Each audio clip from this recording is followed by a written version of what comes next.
하나님 말씀 전하겠습니다. 지난 1년 6개월 동안 여러분이 뉴스만 틀면 나오는 게 뭐죠? 코로나죠, 코로나. 앞으로도 한동안은 이 코로나라는 단어를 여러분 계속 듣게 되실 겁니다. 자, 그런데 여러분, 코로나 바이러스 보신 적 있나요? 보신 적 있나요? 보통 우리가 이 그림 보고 저기 코로나 바이러스다 이렇게 얘기하죠. 이거는 실제 사진은 아니고요. 하나의 그래픽입니다. 그래픽입니다.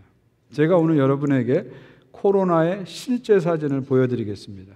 이 사진은 최근에 오스트리아의 나노그래픽이라는 연구소에서 찍은 사진입니다. 이 코로나가 시시각각 움직이니까 순간 동결을 시켜가지고 초저온 전자 현미경으로 찍은 겁니다. 자, 바로 이것이 코로나 실제 사진입니다.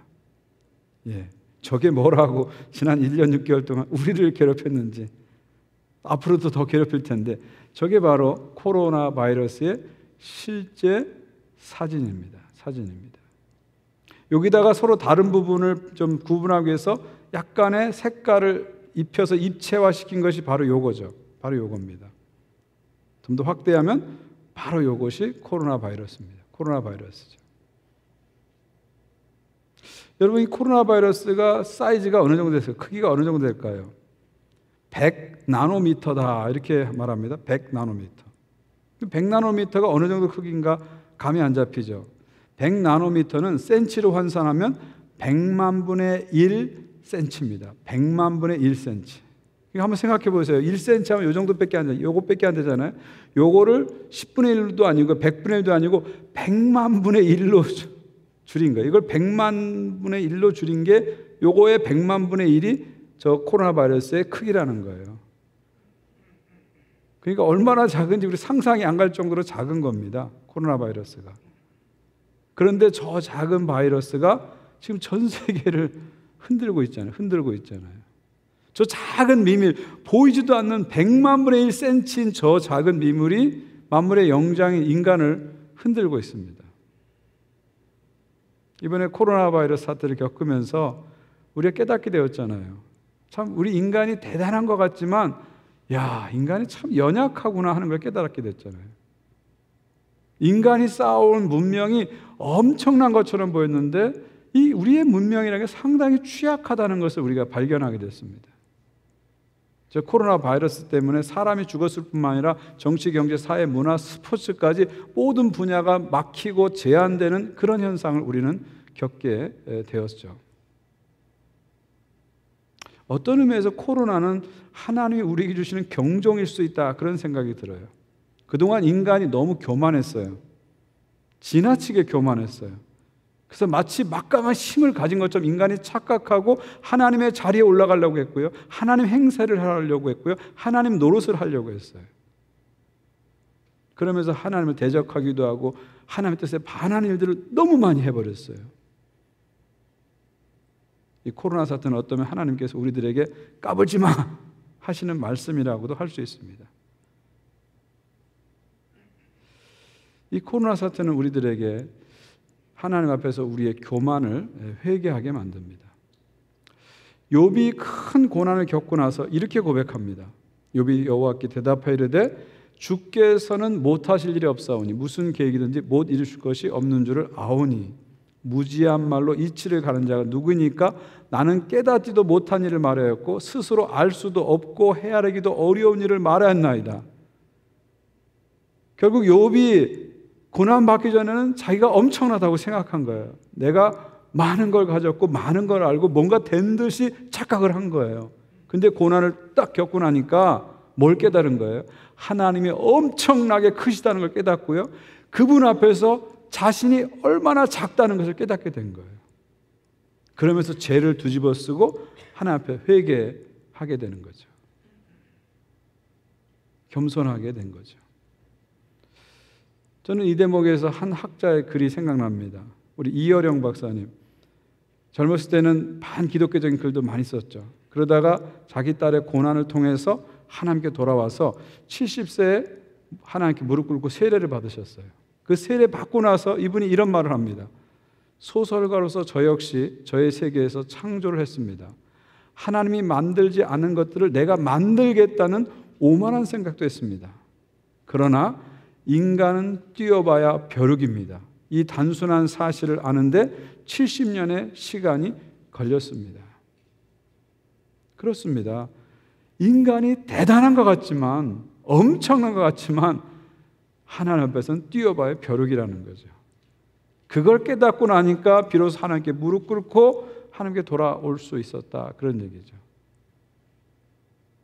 이번 코로나 사태는 우리들로 하여금 하나님 앞에서 우리 자신을 돌아보게 만듭니다. 겸손하게 만들어주는 거죠. 우리가 이 엄청난 일을 겪고도 계속해서 교만하다면 그 사람은 교만한 사람이 아니라 어리석은 사람입니다.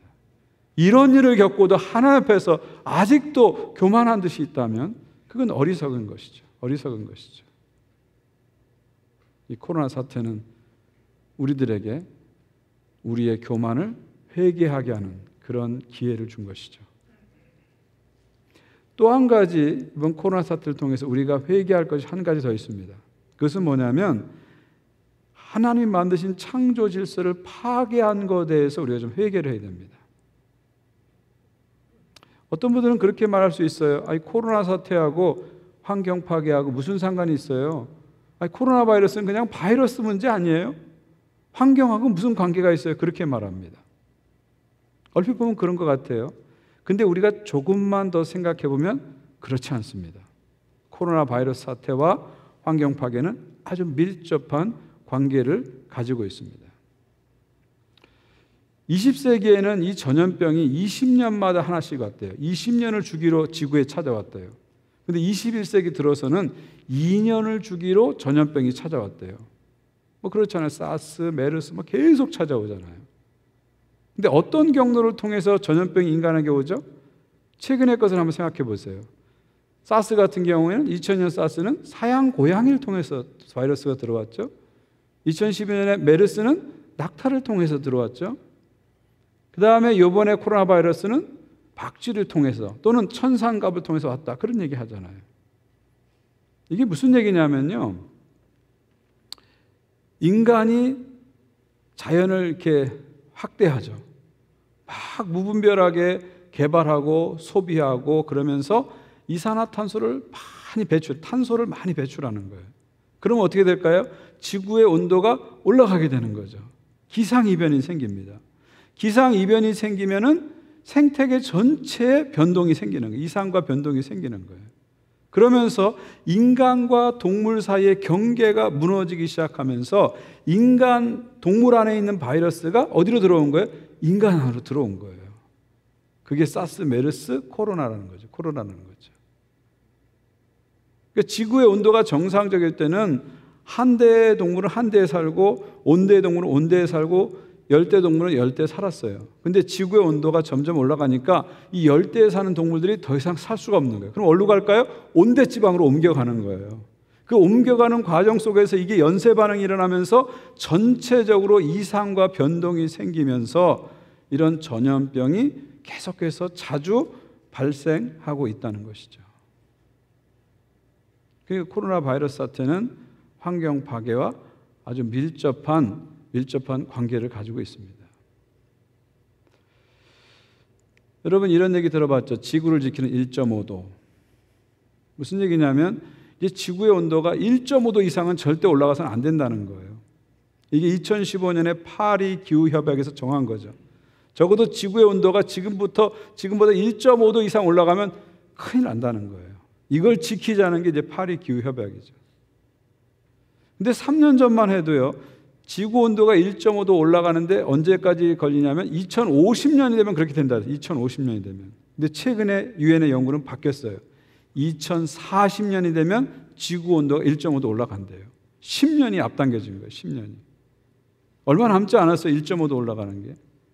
그럼 1.5도 올라가는 게 뭐 대단한 거 아닙니까? 뭐 지구 온도 1.5도 올라가는 게 뭐 별 큰일이에요. 이렇게 말할 수 있어요. 그렇지 않습니다. 지구 온도가 1.5도만 올라가도요, 극단적인 기후현상이 더 심각하게 나타납니다. 뭐 홍수라든지 산불이라든지 폭염이라든지 뭐 이런 것들이, 가뭄이라 이런 것이 더 극단적으로 나타나요. 1.5도만 넘어가도요. 지금 1.5도가 안 넘어갔는데도 올해 어떤 일이 벌어졌어요? 캘리포니아에서 산불이 끊이지 않고 계속 타오르고 있어요. 계속 타오르고 있어요. 그 다음에 밴쿠버에서는 폭염이, 기록적인 폭염이 와서 많은 사람이 죽었어요. 그 다음에 독일에서는요, 이렇게 홍수가 났어요. 독일에 홍수가 났어요. 옛날에는요, 폭염, 홍수, 가뭄은 주로 후진국에서 일어났잖아요. 그래서 그것이 일어나면 선진국에서 지원을 해줬잖아요. 근데 이제는 양상이 달라졌어요. 북미, 유럽 가릴 것 없이 기후재난이 전 세계적으로 일어나고 있습니다. 지금 1.5도가 안 됐는데도 이 정도 일어나는데 1.5도 확 넘어가면 이게 더 센 것이 더 자주 더 전 지구에 나타난다는 겁니다.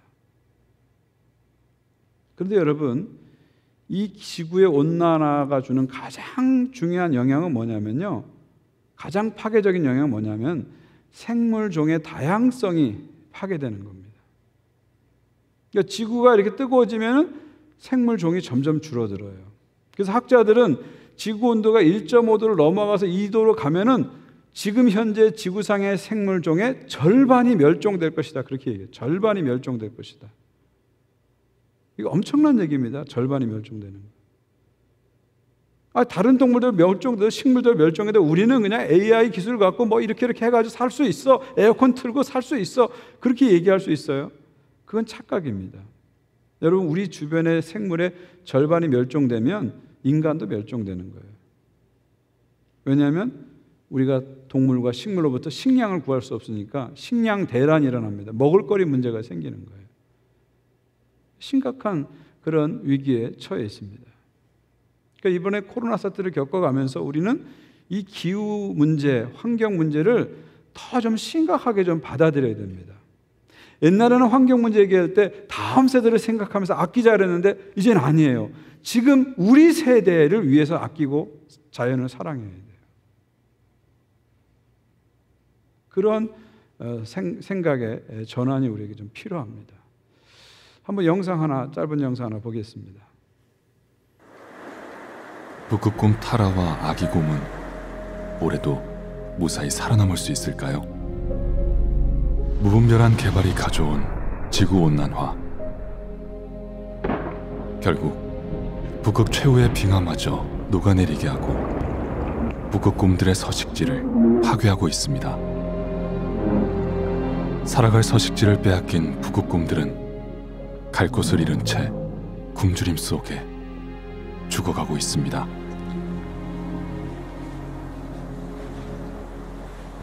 지금 지쳐 쓰러져 가고 있는 북극곰 가족의 보호자가 되어주세요. 예, 여러분 많이 들어보셨을 거예요. 북극곰 이야기. 북극의 온도가 점점 올라가면서 북극곰의 이 생태계 변화가 와서 먹을 것이 없어지고 서식지가 줄어들면서 어려움이 오는 거죠. 근데 북극곰이 못 살기 시작하면요, 그게 점점 밑으로 내려와서 결국은 우리까지 온다, 그런 얘기입니다. 그래서 우리는 깨어서 이 문제를 바라보면서 우리의 삶의 근본적인 전환이 필요한 거죠. 어떤 분들은 이런 생각을 합니다. 이 환경 문제 중요하죠. 그렇지만 이 기독교 신앙하고 이게 무슨 관계가 있습니까? 그런 얘기를 해요. 우리 크리스찬들은 하나님 모든 거 만들었으니까 그냥 감사하게 여기면서 마음껏 쓰면 되는 거 아니에요? 그게 하나님 뜻 아니에요? 뭐 환경을 보호하고 아끼고 이거 우리가 해야 될 일입니까? 그렇게 문제 제기하신 분들이 있어요. 과연 그럴까요? 과연 그럴까요? 제가 미국의 한 목사님, 그분 설교를 참 좋아해요. 그래서 자주 듣고 많이 배웁니다. 성경을 아주 깊이 가르치는 분 중에 한 분이죠. 근데 최근에 제가 그분 설교 듣고 깜짝 놀랐어요. 그 설교의 내용은 뭐냐면 환경운동 필요 없다는 얘기예요. 환경운동 그런 거 왜 해?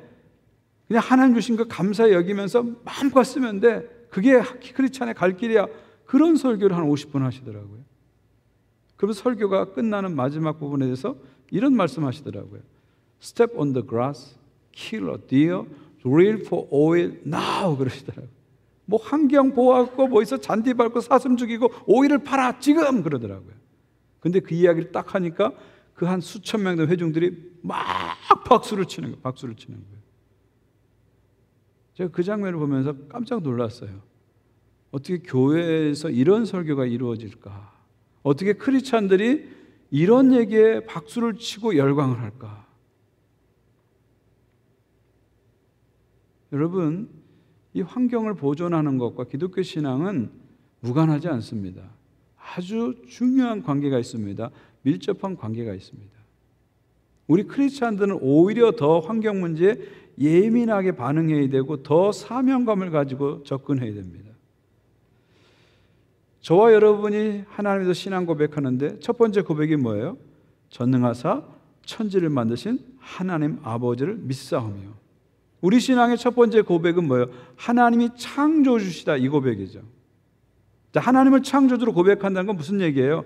이 땅에 있는 모든 것, 전 우주에 있는 모든 것은 누가 만드셨다고요? 하나님이 만드셨다는 거예요. 그렇다면 하나님 만드신 것에 대해서 우리는 어떻게 해야 돼요? 소중하게 여겨야 되고 보호해야 되고 보존해야 돼요. 그게 하나님의 형상을 받은 인간의 사명이라는 거죠. 여러분, 창세기 보십시오. 하나님께서 태초에 천지를 창조하셨잖아요. 인간의 도움받아 창조했나요? 아니죠. 홀로 창조하셨어요. 무에서 유에서 홀로 창조하셨어요. 그런 다음에 다 창조하시고 뭐라고 그랬어요? 보시기에 좋았다 그러셨잖아요. 그런 다음에 거기다가 인간을 창조하셨잖아요. 그리고 뭐라 그랬어요? 보시기에 심히 좋았다 그러셨잖아요. 그럼 인간은 왜 만든 거예요? 다 아름답게 좋게 만들어 놓으시고 인간은 왜 만든 거예요? 이 좋게 만든 인간, 이 자연을 인간이 잘 보존하고 관리하는 사명자로 인간을 만든 거예요. 인간의 사명이 바로 그거예요. 하나님이 만드신 이 좋은 자연을 이 좋은 상태로 계속 가도록 관리하고 발전시키는 것이 인간의 사명이라는 거죠. 창세기 보면 하나님께서 인간에 주신 첫 번째 명령이 뭡니까? 생육하고 번성하라, 땅을 정복하라, 모든 생물을 다스리라. 이 말은 무슨 뜻이에요? 니들 욕심대로 그냥 마음대로 쓰고 착취하고 마음대로 하라. 절대 그런 뜻이 아닙니다. 이 뜻은 뭐냐면 하나님이 좋게 만든 이 세상을 좋게 관리하고 좋게 유지하라는 거예요. 결국 에덴 동산에서 인간의 역할은 뭐예요? 가드너입니다. 가드너. 동산지기예요. 그 동산을 아름답게 보존하고 가꾸는 동산지기 역할이 인간의 역할이라는 것입니다. 그런데 우리 인간들이 그 가드너의 역할을 제대로 못한 거예요.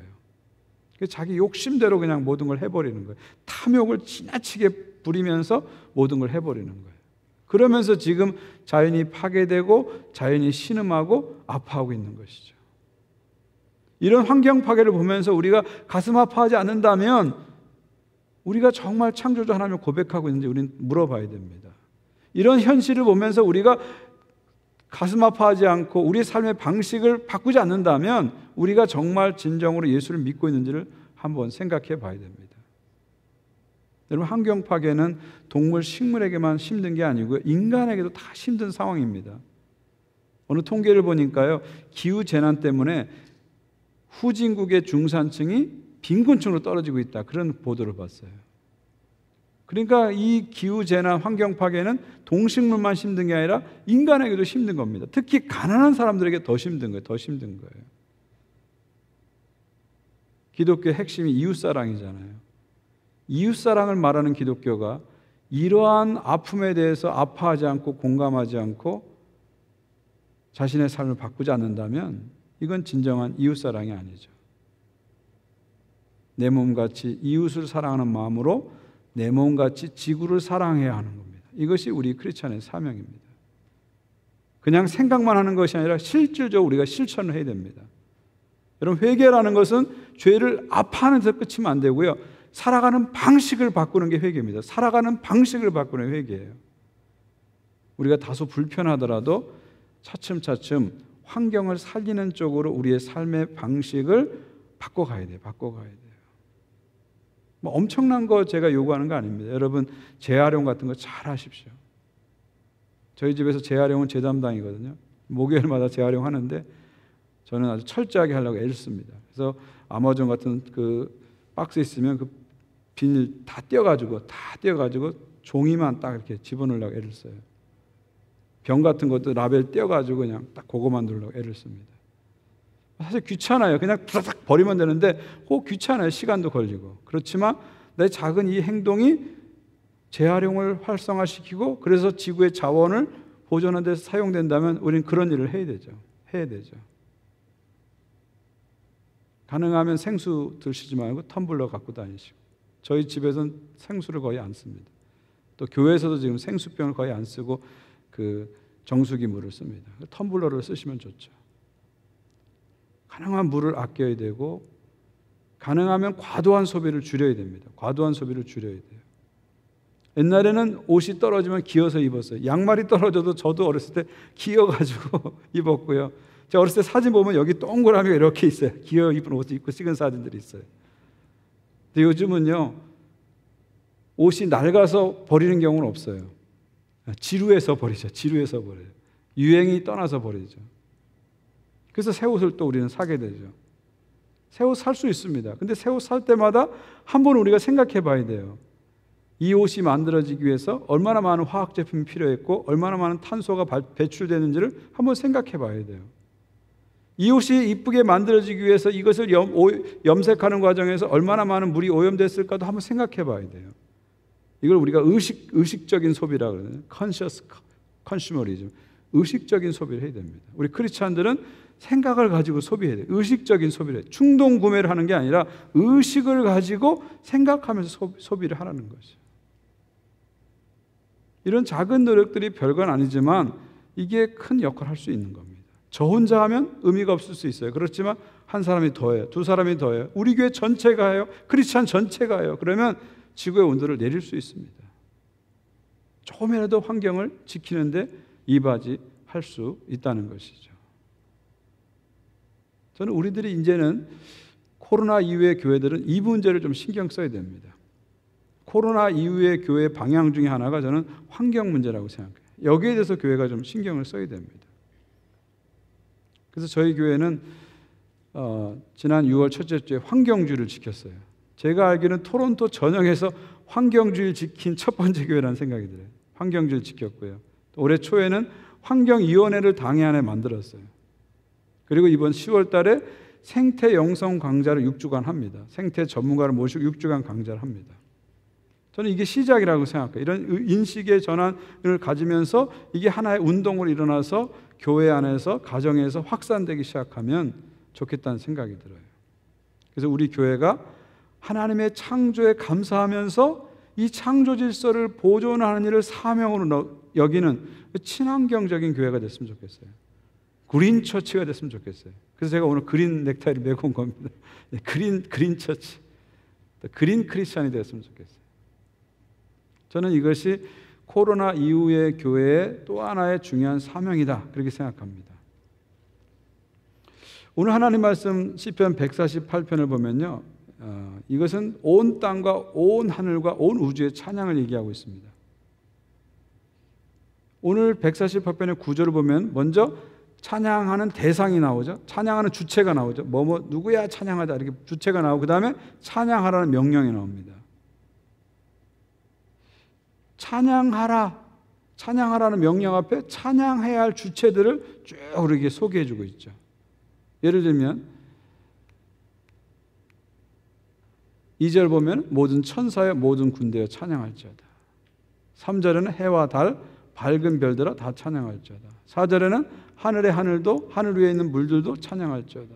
7절에는 너희 용들 바다여 찬양할지어다. 8절에는 불과 우박과 눈과 안개 광풍아 찬양하라 그러죠. 9절에는 산들과 모든 작은 산과 과수와 모든 백향목아 찬양하라고 합니다. 10절에는 짐승과 모든 가축과 기는 것과 나는 새야 찬양하라고 하죠. 11절에는 세상의 왕들, 백성들, 고관들, 재판관들이 찬양하라 그러죠. 12절에는 총각, 처녀, 노인, 아이들아 찬양하라고 합니다. 자, 이렇게 보시면 찬양의 대상이 얼마나 광범위합니까? 찬양의 주체들이 광범위하죠. 하늘 땅뿐만 아니라 하늘 땅에 있는 모든 나무, 새, 물고기, 짐승들 다 찬양하라고 초대하고 있습니다. 심지어 바람과 같은 자연현상도 하나님을 찬양하라고 초대하고 있죠. 하늘, 달, 별 같은 천체 우주도 하나님을 찬양하라고 초대하고 있습니다. 결국 148편은요, 인간만의 찬양이 아니라 피조세계 전체가 일어나서 하나님을 찬양하는 그런 비전을 우리에게 보여주고 있는 거죠. 왜 그럴까요? 하나님이 모든 피조 세계를 만드신 것은 목적이 뭐예요? 하나님이 찬양받으시기 위해서 만드신 거죠. 4절 5절 보십시오. 하늘의 하늘도 그를 찬양하며 하늘 위에 있는 물들도 그를 찬양할지어다. 그것들이 여호와의 이름을 찬양함은 그가 명령하심으로 지음을 받음이로다. 왜 하나님이 모든 걸 만드셨다고요? 찬양하기 위해서. 하나님을 찬양하기 위해서 모든 걸 만드셨어요. 그래서 하나님께서는 인간의 찬양뿐만 아니라 하늘과 달과 별과 나무와 물고기와 모든 피조세계가 다 일어나서 하나님을 찬양하기를 원하시는 거죠. 우리 이 148편을 다시 좀 해석할 필요가 있어요. 특별히 코로나 시절을 지나면서 이 148편을 다시 좀 해석할 필요가 있어요. 하나님이 원하시는 것은 모든 피조세계의 찬양이구나. 하나님은 그것을 기뻐하시는구나. 모든 것을 종류대로 만드신 하나님께서는 각기 그 종류들이 독특한 특성을 가지고 하나님을 찬양하는 것을 하나님 기뻐하시는구나. 이것을 우리가 알 필요가 있어요. 이 하나님 마음을 알 필요가 있어요. 그런데 여러분, 지금 우리가 살고 있는 현실을 한번 들여다보십시오. 온 피조물이 하나님을 찬양하지 못하고 있어요. 이 피조세계의 우렁찬 찬양이 점점 약해지고 있어요. 어떤 종들은 벌써 멸종이 돼가지고 찬양을 하지 못하고 있어요. 이렇게 된 것은 인간의 잘못입니다. 인간의 탐욕 때문이죠. 여기서 우리는 회개해야 돼요. 하나님 받으실 찬양을 멈추게 한, 약화시킨 우리의 죄를 회개해야 됩니다. 그리고 다시 온 피조세계가 하나님을 찬양하게 하는 것을 우리의 사명으로 여겨야 됩니다. 우리의 윤리적인 의무로 여겨야 됩니다. 사랑하는 성도 여러분, 하나님은 온 피조세계가 하나님을 찬양하기 원하십니다. 하늘도 찬양하고 땅도 찬양하고 저 북극곰도 찬양하고 저 아마존의 밀림도 찬양하고, 그래서 온 피조세계가 하나님을 찬양하는 그것을 보고 싶어 하시죠. 그 날이 우리 가운데 이루어지도록, 그런 모습이 우리 가운데 나타나도록 힘쓰는 것이 우리의 사명이고 교회의 사명이라고 생각합니다. 그런 사명을 다시 한번 마음에 깨달으면서 그런 삶의 방식으로, 환경을 사랑하고 환경을 보호하는 그런 삶의 방식으로 우리가 조금씩 나아갈 수 있으면 좋겠습니다.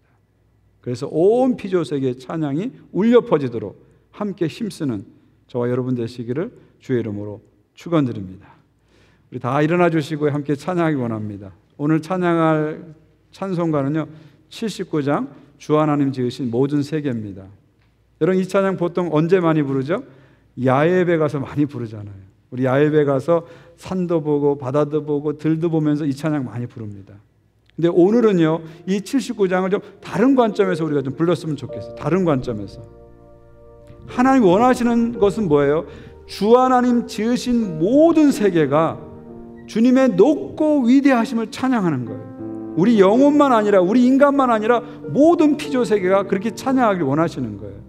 저 숲속이나 저 험한 산 골짜기라든지 지저귀는 새까지 모든 피조물이 주님의 높고 위대하심을 찬양하기 원하십니다. 우리 이 찬양 같이 부르시면서 우리만의 찬양이 아니라 온 피조 세계의 찬양을 비전으로 좀 바라봤으면 좋겠어요. 소망으로 바라봤으면 좋겠어요. 그래서 그런 비전과 소망이 이루어지기를, 그런 사명을 우리가 다하기로 다짐하면서 이 찬양을 우리 힘차게 함께 올려드리겠습니다.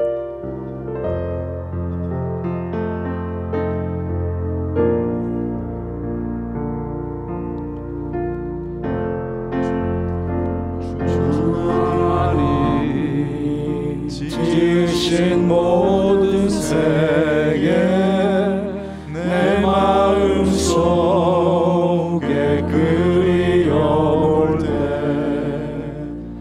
하늘의 별 울려 퍼지는 데서 주님의 권능 우주에 차네. 주님의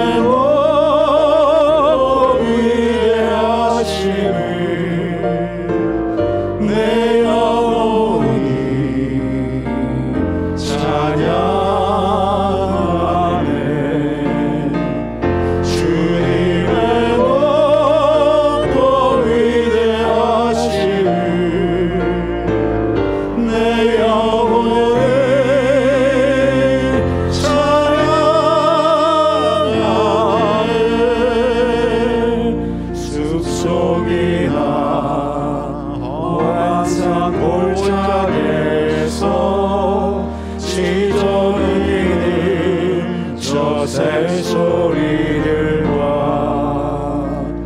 고요하게 흐르는 시냇물은 주님의 솜씨 노래하도다. 주님의 높고 위대하심을 내 영혼이 찬양하네. 주님의 높고 위대하심을 내 영혼이 찬양하네. 주 하나님 독생자 아낌없이 우리를 위해 보내주셨네. 십자가에 피 흘려 죽으신 주 내 모든 죄를 대속하셨네. 주님의 높고 위대하심을 내 영혼이 찬양하네. 주님의 높고 위대하심을 내 영혼이 찬양하네. 내 주 예수 세상에 다시 올 때 천천국으로 날 인도하리. 나 겸손히 엎드려 경배하며 영원히 주를 찬양하리라. 주님의 높고 위대하심을 내 영혼이 찬양하네. 주님의 높고 위대하심을 내 영혼이 찬양하네. 주님의 높고 위대하심, 주님의 높고 위대하심을 내 영혼이 찬양하네. 주님의 높고 위대하심을 내 영혼이 찬양하네.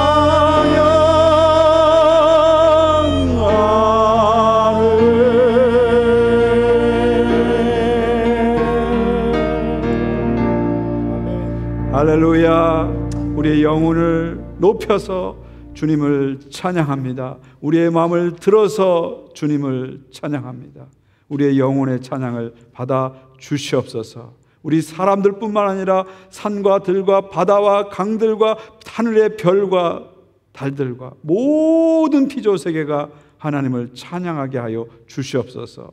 각기 종류대로 만드신 하나님의 뜻을 따라서 모든 피조물들이 조화롭게 기쁘게 하나님을 찬양하는 날이 속히 오게 하여 주시옵시고, 그런 모습이 우리 가운데 펼쳐지도록 우리가 사명을 가지고 사명을 감당하는 교회 되게 하시고 모든 성도들 되게 하여 주시옵소서. 예수 그리스도의 이름으로 기도하옵나이다. 아멘.